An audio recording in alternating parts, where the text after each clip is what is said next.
প্রিয় শিক্ষার্থী বন্ধুরা, আসসালামু আলাইকুম। এখন আমরা বিবিএ থার্ড ইয়ারের ম্যানেজমেন্ট অ্যাকাউন্টিং বই থেকে cost concept and classification chapter থেকে কিছু অঙ্ক সমাধান করার চেষ্টা করব।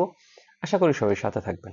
তো এখন আমরা যে অঙ্কটা সমাধান করার চেষ্টা করব, এটা আমরা যদি দেখি, এটা আসছে ম্যানেজমেন্ট 2016 সালে। ম্যানেজমেন্ট 2016 সালে যে অঙ্কটা এসেছে সেটা সমাধান করব।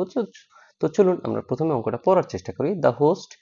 The cost of department of the Sagota Corporation made the following data and cost available for 2016। এখানে 2016 সালের কিছু তথ্য দেওয়া আছে।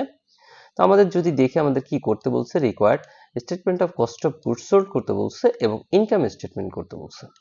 তো এখানে এই অঙ্কটা সহজই, কিন্তু একটু প্রবলেম, এই জন্য আপনাদের সামনে এটা সমাধান করার চেষ্টা করতেছি। তো প্রথম আমরা একটা ছক নিব এবং এই ছকে কি করতে হয় সেটা আমরা ভালো করেই জানি। বিগত ক্লাসগুলো দেখে আসবেন, ডেসক্রিপশন বক্সে লিঙ্ক দেওয়া থাকবে। তো প্রথমেই আমরা র মেটেরিয়াল, যদি জানুয়ারির 1 তারিখে ওপেনিং র মেটেরিয়ালটা দেখি কত টাকা আছে, 34,200। তো আমরা ওপেনিং র মেটেরিয়াল নিব 34,200। এর সাথে আমরা কি যোগ করি? এর সাথে আমরা যোগ করি র মেটেরিয়াল পার্সেস। তো আমরা যদি দেখি যে র মেটেরিয়াল পার্সেস আছে হচ্ছে এই যে এখানে, যদি অঙ্কের মাঝামাঝি দেখবেন যে র মেটেরিয়াল পার্সেস আছে 3,64,000। তাহলে আমরা দিলাম র মেটেরিয়াল পার্সেস 3,64,000। কিন্তু আমরা জানি র মেটেরিয়াল পার্সেসের সাথে যদি আন্তঃপরিবহন থাকে তাহলে সেটাকে যোগ দিতে হয়। তো আমরা যদি দেখি নিচের দিকে, এই যে ফ্রাইটিন আছে, আন্তঃপরিবহন ফ্রাইটিন আছে 8,600। তাহলে আমরা ফ্রাইটিনটা এখানে যোগ দিব, ফ্রাইটিন যোগ দিলাম 8,600।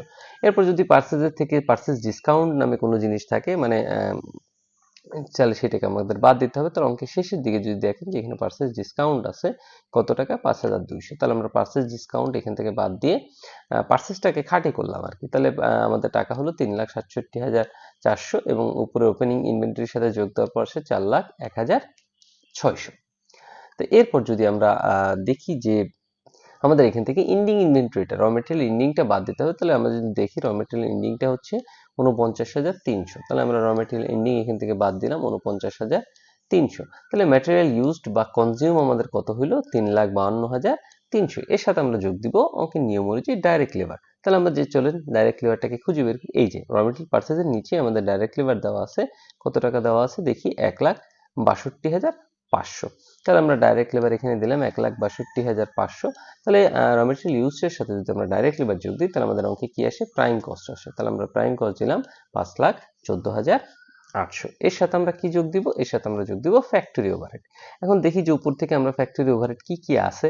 এই যে ডেপ্রিসিয়েশন অন ফ্যাক্টরি ইকুইপমেন্ট, আমরা বলছি যে ফ্যাক্টরি ইকুইপমেন্টের যে ডেপ্রিসিয়েশনটা সেটা ফ্যাক্টরি ওভারহেড হিসেবে বিবেচিত হয়, কারণ কোনো কস্টের সাথে যদি ফ্যাক্টরি লাগানো থাকে তাহলে সেটা আমরা জানি যে ফ্যাক্টরি ওভারহেড হিসেবে বিবেচিত। তাহলে কত? 21,350। তাহলে আমরা নিলাম ডেপ্রিসিয়েশন অন ফ্যাক্টরি ইকুইপমেন্ট 21,350। এরপর যদি দেখি যে ইনডাইরেক্ট লেবার আছে, তাহলে আমরা বলছি যে যে কোনো ইনডাইরেক্ট খরচই আমাদের ফ্যাক্টরি ওভারহেড হিসেবে বিবেচিত হবে, 83,400। তাহলে আমরা ইনডাইরেক্ট লেবার দেখাইলাম কত? 83,400।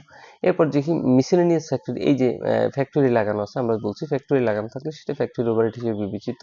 তাহলে আমরা মিসেলেনিয়াস ফ্যাক্টরি ওভারহেডটা কত? 47,900। তাহলে মিসেলেনিয়াস ফ্যাক্টরি ওভারহেড আমরা দেখালাম 47,900। তাহলে সবগুলোকে যোগ করলে টোটাল ফ্যাক্টরি ওভারহেড আমাদের দাঁড়ায় হচ্ছে 1,52,650। তাহলে প্রাইম কস্টের সাথে ফ্যাক্টরি ওভারহেড যোগ দিলে আমরা জানি ওয়ার্ক কস্ট হয় বা ম্যানুফ্যাকচারিং কস্ট হয়, সেটা দাঁড়াইলো কত? 6,67,450। এর সাথে আমরা যে কি যোগ করবো? Working process. তাহলে ওয়ার্কিং প্রসেস দেখি যে ওপেনিং আছে কত? 81,500। তাহলে আমরা ওয়ার্কিং প্রসেস যোগ দিলাম 81,500। এর থেকে আমরা ক্লোজিংটা বাদ দিব। তাহলে ক্লোজিং হচ্ছে এই পাশে 42,350। তাহলে আমরা ক্লোজিং ওয়ার্কিং প্রসেস বাদ দিলাম 42,350। তাহলে আমাদের আসলো প্রোডাকশন কস্ট বা কস্ট অফ গুডস ম্যানুফ্যাকচার। এটাকে প্রোডাকশন কস্ট বলে, আবার কস্ট অফ গুডস ম্যানুফ্যাকচারও বলে। এটা কত? 7,06,600। এরপর চলেন আমরা ফিনিশ গুডসে যাই। তাহলে ফিনিশ গুডসের ওপেনিং আছে কত? 48,600। আমরা ফিনিশ গুডসের ওপেনিং যোগ দিলাম 48,600। তাহলে যোগ দেওয়ার পরে আমাদের আসলো 7,55,200। কিন্তু অঙ্কের দিকে যদি আপনারা খেয়াল করেন, দেখবেন যে ফিনিশ গুডসের ক্লোজিংটা নাই। এই যে এখানে ক্লোজিংটা নাই, ক্লোজিংটা প্রশ্নবোধক দেওয়া। তাহলে এই ক্ষেত্রে আমরা এই ক্লোজিং এর টাকাটা কিভাবে বের করব? এই ক্ষেত্রে আমাদের কি করতে হবে? আমাদের পার ইউনিট যে প্রোডাকশন কস্ট আছে সেটা বের করতে হবে। আবার বলতেছি, পার ইউনিট প্রোডাকশন কস্ট আছে সেইটাকে বের করে তারপর এইটা দিয়ে গুণ দিয়ে আমাদের অঙ্কের সমাধান করতে হবে। এই ক্ষেত্রে আমরা কি করব? তো আমরা যদি পার ইউনিট বের করতে যাই তাহলে বি নাম্বার ওয়ার্কিংটা যদি একটু খেয়াল করেন, পার ইউনিটের সূত্রটা কি? এই যে average production cost per unit during the year. Cost of goods manufacture মানে কোনটা? এই যে work in process beginning ending যোগ করার ক্যালকুলেশন করার পরে যেটা আসছে সেটাই আসলে আমাদের প্রোডাকশন কস্ট বা কস্ট অফ গুডস ম্যানুফ্যাকচার। এই 7,06,600 এইটা। এরপর নিচে সূত্রটা কি? নাম্বার অফ ইউনিট প্রোডাকশন, আপনার প্রোডাকশন ইউনিট কত। এখন প্রোডাকশন ইউনিট ছাড়া তো আপনি অঙ্ক করতে পারবেন না, কিন্তু আপনাদের অঙ্কে যদি আমরা দেখি যে বাম পাশে আসেন যে সোল্ড ডিউরিং 2016 3880, এখানে সেলস ইউনিট দেওয়া আছে কিন্তু আপনাদের প্রোডাকশন ইউনিট কিন্তু দেওয়া নেই। কিন্তু আমরা খুব সহজেই সূত্র ব্যবহার করে প্রোডাকশন ইউনিটটা বের করতে পারি। তাহলে আমরা দেখেন যে কিভাবে প্রোডাকশন ইউনিটটা বের করি, এটা এই নাম্বার ওয়ার্কিং এ দেওয়া আছে। তো প্রথমে আমরা করব ইউনিট সোল্ড ডিউরিং দি ইয়ার, কত ইউনিট আমি সোল্ড করছি। এরপর আমাদের কি করতে হবে? এন্ডিং ইনভেন্টরিটাকে যোগ করতে হবে। এন্ডিং ইনভেন্টরিটাকে কি করতে হবে? যোগ করতে হবে এবং বিগিনিংটাকে বাদ দিতে হবে। এটা একটা সূত্র, এটা মনে রাখবেন। আবার বলতেছি, ইউনিট সোল্ড প্লাস হচ্ছে এন্ডিং ফিনিশ গুডস মাইনাস হচ্ছে বিগিনিং ফিনিশ গুডস, এটা দিলে আপনি প্রোডাকশন পেয়ে যাবেন। তাহলে আমাদের সোল্ড ইউনিট কত? 3880 আমরা দেখাইলাম। এবার এন্ডিং ফিনিশ গুডস কত? এন্ডিং ফিনিশ গুডস হচ্ছে এই যে জানুয়ারি 1 হচ্ছে 300 এবং ডিসেম্বর 31 হচ্ছে 420। এই যে ফিনিশ গুডস ইনভেন্টরি এখানে পরিষ্কারভাবে বলা আছে। তাহলে এন্ডিংটা 420 আমরা যোগ দিলাম, যোগ দেওয়ার পর আমার হচ্ছে 4300। এরপর বিগিনিংটা হচ্ছে 300, তাহলে 300 বাদ দিলে আমাদের প্রোডাকশন কত? 4000। এরপর আমরা বি নাম্বারটা যদি একটু করার চেষ্টা করি, যে কস্ট অফ গুডস ম্যানুফ্যাকচার আমরা বলছিলাম কত? 7,06,600। এই যে আমরা দিলাম 7,06,600 এবং প্রোডাকশন কত? 4000। তাহলে প্রতি ইউনিট আমাদের খরচ হয়েছে কত? 176 টাকা 65 পয়সা। এখন আমাদের এন্ডিং ইনভেন্টরি আছে কত? 420। তাহলে 420 এর সাথে এই 176 টাকা 65 পয়সা আমরা কি করব? গুণ দিব। এই দেখেন যে 420 গুণ হচ্ছে কত? 176.65 পার ইউনিট। তাহলে আমাদের আসে 74,193। তাহলে আমরা এন্ডিং ফিনিশ গুডস বাদ দিলাম কত? 74,193। তাহলে বাদ দেওয়ার পরে আমাদের কস্ট অফ গুডস সোল্ড চলে আসলো। কস্ট অফ গুডস সোল্ড কত আসলো? 6,81,007 টাকা। তাহলে আমাদের কিন্তু প্রথম রিকোয়ারমেন্ট আমরা কমপ্লিট করছি। আমাদের বলছিল cost statement of cost of goods sold করতে। তাহলে statement of cost of goods sold আমরা করলাম। এখন আমরা কি করব? ইনকাম স্টেটমেন্ট করব। চলেন আমরা ইনকাম স্টেটমেন্ট করি। তাহলে ইনকাম স্টেটমেন্ট আমরা কিভাবে করব? ইনকাম স্টেটমেন্ট আমরা জানি যে কিভাবে করতে হয়। প্রথমে আমরা ইনকাম স্টেটমেন্ট একটা ছক কাটবো, তারপর সেলস দিব, কারণ আমরা সেলস থেকে কস্ট অফ গুডস সোল্ড বাদ দিই। তাহলে আমাদের সেলস কত হবে? 3880 ইউনিট হচ্ছে সেল এবং প্রতি ইউনিটের দাম হচ্ছে 220 টাকা। তাহলে আমরা সেলস দিলাম 3880 গুণ 220, তাহলে 8,53,600 হয়। এ থেকে আমরা কস্ট অফ গুডস সোল্ড বাদ দিব। এই মাত্র আমরা কস্ট অফ গুডস সোল্ড নির্ণয় করছি 6,81,007। তাহলে আমাদের গ্রস প্রফিট নির্ণয় হলো কত? 1,72,593। এখন আমাদের এখানে অপারেটিং এক্সপেন্স বাদ যায়, বাট এখানে কোনো অঙ্কের ভিতরে আমরা অপারেটিং কোনো এক্সপেন্স পাই নাই, কিন্তু নন অপারেটিং একটা এক্সপেন্স পেয়েছি। সেটা হচ্ছে কি? সেটা হচ্ছে এই যে যদি আপনারা দেখেন ইন্টারেস্ট আর্ন, এই যে ইন্টারেস্ট আর্ন কত টাকা ছিল? 6,300 টাকা ছিল। এই যে, তাহলে এটা আমাদের কি করতে হবে? এটা আমাদের যোগ দিতে হবে যেহেতু নন অপারেটিং ইনকাম। তাহলে আমরা অ্যাড নন অপারেটিং ইনকাম দিলাম, ইন্টারেস্ট আর্ন লিখলাম 6,300। তাহলে আমাদের নন অপারেটিং ইনকাম কত চলে আসলো? 1,78,893। এই ছিল অঙ্কের সমাধান। আশা করি বুঝতে পারছেন। চলেন আমরা পরবর্তী আরেকটা অঙ্কে চলে যাই। প্রিয় শিক্ষার্থী বন্ধুরা, ন্যাশনাল ইউনিভার্সিটির বিবিএ এমবিএ সকল সাবজেক্টের পরবর্তীতে আপডেট পেতে এই ভিডিওটিতে লাইক করুন, চ্যানেলটি সাবস্ক্রাইব করুন এবং বেল বাটনে ক্লিক করে রাখুন। প্রিয় শিক্ষার্থী বন্ধুরা, এখন আমরা যে অঙ্কটা সমাধান করবো এটা ন্যাশনাল ইউনিভার্সিটি অনার্স ম্যানেজমেন্ট 2018 সালে এসেছে। আমরা যদি শুরু থেকে পড়ি, the following are the information from records Hoque and company for 6 month ended 30 June 2018। এখানে 6 মাসের তথ্য দেওয়া আছে। তাহলে 6 মাস হিসাব করে আসলে আমাদের অঙ্কটা সমাধান করতে হবে। তো আমরা যদি দেখি অঙ্কে কি করতে বলছে, যে prepare statement showing total cost of sales profit earn during the year. আপনাকে টোটাল কস্ট দেখাইতে হবে, আর কি দেখাইতে হবে? আর হচ্ছে প্রফিট দেখাইতে হবে। তা আমরা অঙ্ক যেভাবে শুরু করি, একটা ছক নিলাম। ছক নেওয়ার পরে আমরা র মেটেরিয়াল ইউজড, ডাইরেক্ট র মেটেরিয়াল দেওয়া আছে কত টাকা? 18,000 টাকা। তাহলে আমরা র মেটেরিয়াল নিলাম, র মেটেরিয়াল ইউজড কত? 18,000 টাকা। এর সাথে আমরা কি যোগ দিব? ডাইরেক্ট লেবার যোগ দিব কত? 11,000 টাকা। তাহলে আমরা ডাইরেক্ট লেবার যোগ দিলাম 11,000। তাহলে টোটাল হইল 29,000। এটা আমার কি? এটা আমার প্রাইম কস্ট। আমাদের প্রাইম কস্ট কত হইলো? প্রাইম কস্ট হইলো 29,000 টাকা। এর সাথে আমরা কি যোগ দিব? এর সাথে যোগ দিব ফ্যাক্টরি ওভারহেড। তাহলে ফ্যাক্টরি ওভারহেডের ভিতর দেখি যদি আমরা এই যে ইনডাইরেক্ট আছে, আমরা জানি ইনডাইরেক্ট থাকলে সেটা কি ফ্যাক্টরি ওভারহেড হিসেবে বিবেচিত হয় 5000। তাহলে আমরা ইনডাইরেক্ট লেবার নিলাম কত 5000। এরপর ফ্যাক্টরি সাপ্লাইস আছে, ফ্যাক্টরি সাপ্লাইস কত আছে 1000 টাকা। তাহলে আমরা ফ্যাক্টরি সাপ্লাইস দেখাইলাম কত 1000 টাকা। এরপর আদার ফ্যাক্টরি এক্সপেন্স আছে 2500, কারণ স্যালারিসটা হচ্ছে আসলে অ্যাডমিনিস্ট্রেটিভ এক্সপেন্স, তাহলে ওটা আমরা পরে দেখাবো। তাহলে আদার ফ্যাক্টরি এক্সপেন্স আমরা দেখাইলাম কত 2500, আদার ফ্যাক্টরি এক্সপেন্স 2500। এখন এই অঙ্কের মূল বিষয় সেটা হচ্ছে যে নিচে যদি আমরা পড়ি যে ডেপ্রিসিয়েশন, ডেপ্রিসিয়েশন বলছে 75% relating to manufacturing, 75% relating to manufacturing. Manufacturing মানে কি ফ্যাক্টরি ওভারহেড। 75% ম্যানুফ্যাকচারিং এর কথা বলছে, তাহলে ম্যানুফ্যাকচারিংটা হচ্ছে কি ফ্যাক্টরি ওভারহেড। 15% কোথায় যাবে অ্যাডমিনিস্ট্রেটিভে যাবে, 10% কোথায় যাবে সেলিং এ যাবে অ্যান্ড ডিস্ট্রিবিউশনে। ভ্যালু অফ অ্যাসেট কিসের অ্যাসেটের, যেটার মূল্য কত ছিল 1 জানুয়ারিতে 2018 4 লাখ টাকা।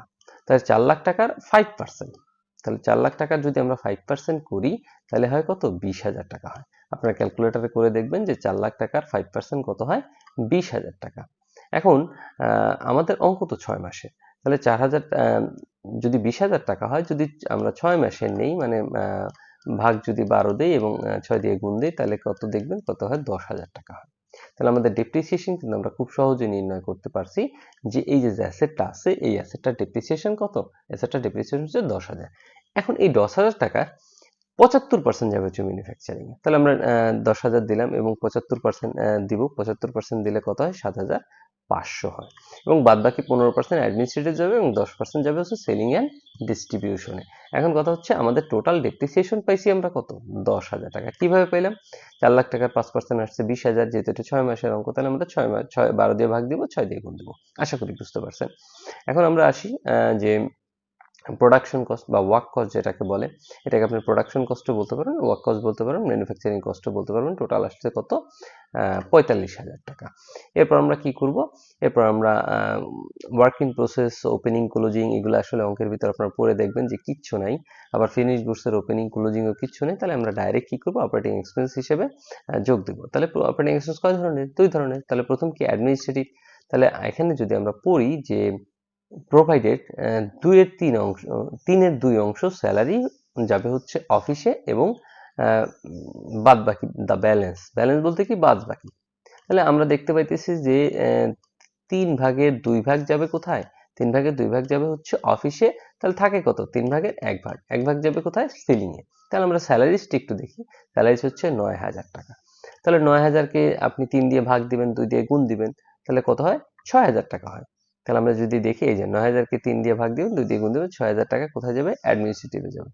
এবং বাদ বাকিটুকু কোথায় যাবে, তাহলে বাদ বাকি 9,000 আমাদের ছিল কত 9,000, 9,000 থেকে আমরা আসলে 6,000 দেখাই দিছি কোথায়, 6,000 দেখাই দিছি অ্যাডমিনিস্ট্রেটিভে। তাহলে বাদ বাকি থাকে 3,000, এটা আমরা কোথায় দেখাবো, এটা দেখাবো সেলিং এ। যখন আমরা সেলিং করব তখন দেখাবো। এরপর যদি দেখি যে কি আছে, ডেপ্রিসিয়েশনটা নিতে হবে, কারণ আমাদের কি বলছিল, আমাদের বলছিল 15% যাবে কোথায় অ্যাডমিনিস্ট্রেটিভে। তাহলে আমাদের ডেপ্রিসিয়েশনের টাকা কত 10,000, এই যে আমরা নির্ণয় করে রেখেছি। তাহলে 10,000-এর 15% যাবে কোথায় অ্যাডমিনিস্ট্রেটিভে। এবং সানডে অ্যাডমিনিস্ট্রেটিভ এক্সপেন্সও আছে আমার কত 1500 টাকা। তাহলে আমরা এই সানডে অ্যাডমিনিস্ট্রেটিভ এক্সপেন্সও দেখাইলাম কত 1500 টাকা। তাহলে টোটাল যদি যোগ করি তাহলে হয় 9,000। এখন আমরা কি করব, এখন আমরা করব সেলিং অ্যান্ড ডিস্ট্রিবিউশন করব। তাহলে প্রথমেই সেলিং টাকা আছে, মিসেলেনিয়াস সেলিং এক্সপেন্স কত টাকা 2,000 টাকা, সেটা আমরা আগে নিই। তাহলে আমরা নিলাম যে মিসেলেনিয়াস সেলিং এক্সপেন্স 2,000। এরপর স্যালারিসের এই যে একটু আগে বললাম যে 9,000 থেকে 6,000 আমরা নিয়ে গেছি কোথায় অ্যাডমিনিস্ট্রেটিভে, তো বাদ বাকি থাকে কত 3,000, এটা যাবে কোথায় সেলিং এ, 3-এর 1 অংশ আর কি। তাহলে 3-এর 1 অংশ নিলাম 3,000। আর ডেপ্রিসিয়েশনের কথা আবার আসি, 10% যাবে কোথায় সেলিং এ, 10% কোথায় যাবে সেলিং এ। এখানে 15% না, এখানে 10% হবে। তাহলে 10,000-এর 10% হচ্ছে 1,000। তাহলে আমরা টোটাল যোগ করলে 4,000 হয় এবং মানে অপারেটিং এক্সপেন্স 9,000 আর 4,000 মোট হয় 13,000। তাহলে কস্ট অফ সেলস বা টোটাল কস্ট হলো কত 58,000 টাকা। তাহলে আমরা কিন্তু প্রথম রিকোয়ারমেন্ট শেষ করছি যে টোটাল কস্ট কত 58,000 টাকা। এখন যদি আমরা দেখি যে নিচে পড়ে total 5,000 unit product produced and sold during 6 month, এই 6 মাসে সে কি করছে 5,000 ইউনিট পণ্য উৎপাদন করছে এবং বিক্রয়ও করছে হচ্ছে 5,000 ইউনিট, এবং প্রতি সেলিং ইউনিট কত টাকা 16 টাকা। তাহলে আমরা সেলসটাকে বের করে দিই। তাহলে সেলস কত, 5,000 গুণ 16 কত টাকা, 80,000 টাকা। এখন আমাদের তো প্রফিট বের করতে হবে। প্রফিট বের করার পদ্ধতি আমরা আগেও অনেকবার শিখছি। আমরা কি করব, এই যে সেলস থেকে সেলস 80,000 থেকে 58,000 বাদ দিব, বাদ দিয়ে ব্যালেন্স করবো আর কি। তাহলে 80,000 থেকে 58,000 বাদ দিলে 22,000 হয়। এই 22,000 টাকাই হচ্ছে আমার অঙ্কের আসলে প্রফিট। এটা ব্যালেন্সিং ফিগার লিখে দিবেন, কারণ আমরা ব্যালেন্স করে আসলে প্রফিটটা বের করছি। তাহলে এই ছিল আসলে অঙ্কের সমাধান। কারণ আমাদের বলছিল যে প্রফিট করতে এবং টোটাল কস্ট করতে, আমরা টোটাল কস্টও করছি এবং প্রফিটটাও করে দেখাইছি। যদি অঙ্ক সম্পর্কে কোনো প্রশ্ন থাকে অবশ্যই কমেন্ট বক্সে কমেন্ট করতে ভুলবেন না। আর ভালো থাকবেন সবাই। পরবর্তী ক্লাসের জন্য অগ্রিম শুভেচ্ছা রইল এবং অবশ্যই চ্যানেলটি সাবস্ক্রাইব করবেন। ধন্যবাদ সবাইকে। আসসালামু আলাইকুম।